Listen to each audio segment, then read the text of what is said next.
AC generation, as discussed in grade 11,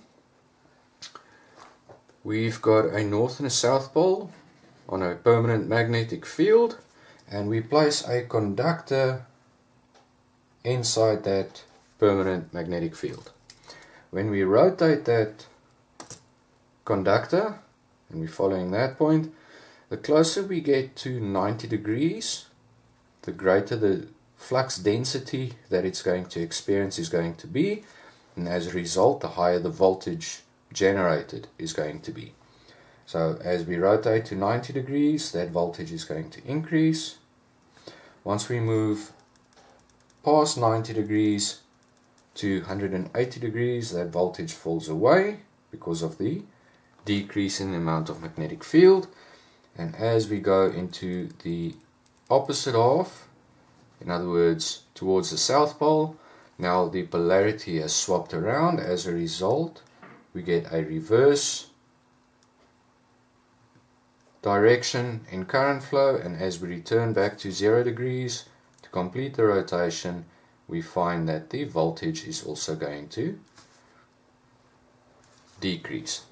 And that is how we generate our sine wave. So the voltage on the red phase is equal to sine theta. Obviously, different factors will influence the size of the induced voltage: number of turns, speed of rotation, strength of the magnetic field, and all those factors. But when it comes to three-phase AC generation, we don't only have one phase. We have three phases. In other words, what that means is we've got a second coil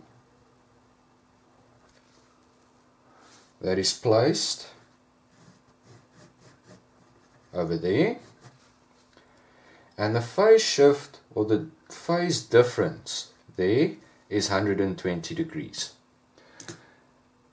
We have a third phase which is placed in that direction, and again there is a 120 degree shift between that one and the red one and the blue one, and the red one and the yellow one. In practice, the yellow one is white. So the way that we work is red, white, blue, in that order. So as we look, when this red phase is at 0 degrees, this one is at approximately 50%. Now as all of this rotates, that yellow is going to move towards 90 degrees from the 50, and then it's going to complete its sine wave in approximately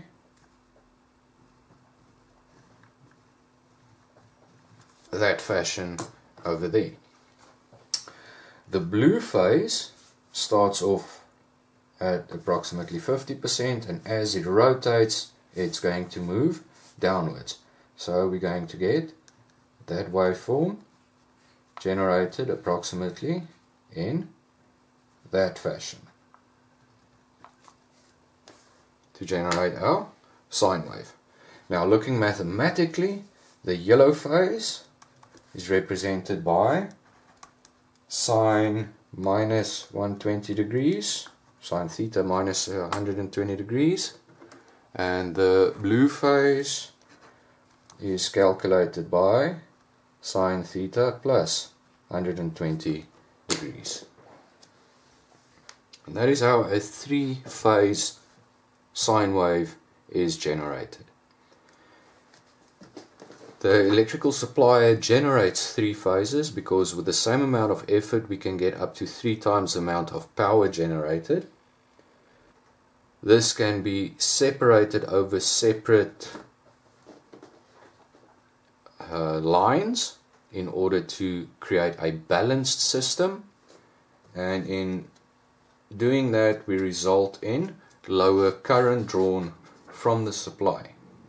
Additionally, the advantages with three-phase is most factories require three-phase in order to operate. Financially, It is more viable than generating a single phase. And if we've got 3-phase supplied, we can either use 3 phases, or we can connect it in such a way that we can only use a single of the 3 phases. Depending on the connection, we can either draw more current or more voltage from the 3-phase supply, but we'll go more into detail on that aspect.